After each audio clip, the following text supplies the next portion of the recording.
Dozens of homeless advocates are calling for Louisville Mayor Greg Fisher to veto an ordinance passed by Metro Council. It amends Louisville's Houseless encampment law, as it's known, making it illegal to camp or store personal property in public areas, which would mean sidewalks, curbs, alleyways, or vacant lots. People caught violating the new law could be fined $50 to $250, adding a new burden to people who are already living on our streets. WHS 11's Isaiah Kim Martinez is here with this new update. And Isaiah, some feel that the changes really missed the mark. Well, Doug, ultimately supporters of this amendment say it's to keep people safe, avoiding obstruction of roadways. Issues like needles left out in public parks is also a part of it. But critics, including 8 council members, feel this isn't a proactive solution.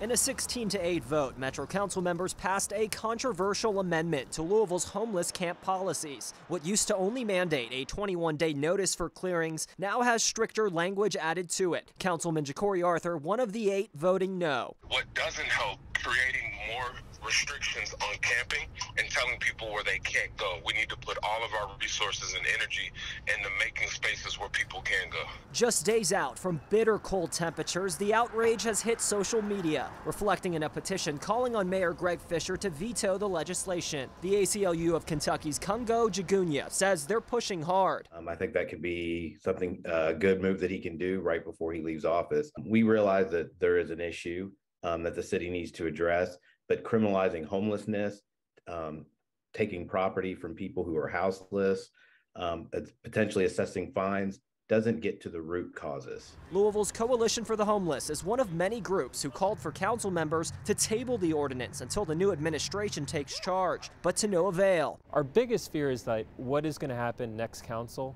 when they don't see the results that they want from this ordinance. Are they going to come back with more fines? Are they going to come back with new ways to cite people who have nowhere to be during the day? Meanwhile, ordinance co-sponsor and Metro Council President David James says he's talked to crews tasked with enforcing these policies in the past. They've told him they need these changes. You know, ultimately, it's about land use and equal and equitable land use. And so for people that would like to go to the park and be with their children and are unable to do so in many instances because other people have decided that's where they're going to live and do drugs at. The ordinance also gives city officials 3 days to intervene and relocate individuals before an encampment is considered to be set. That's up from the prior limit of 2 days.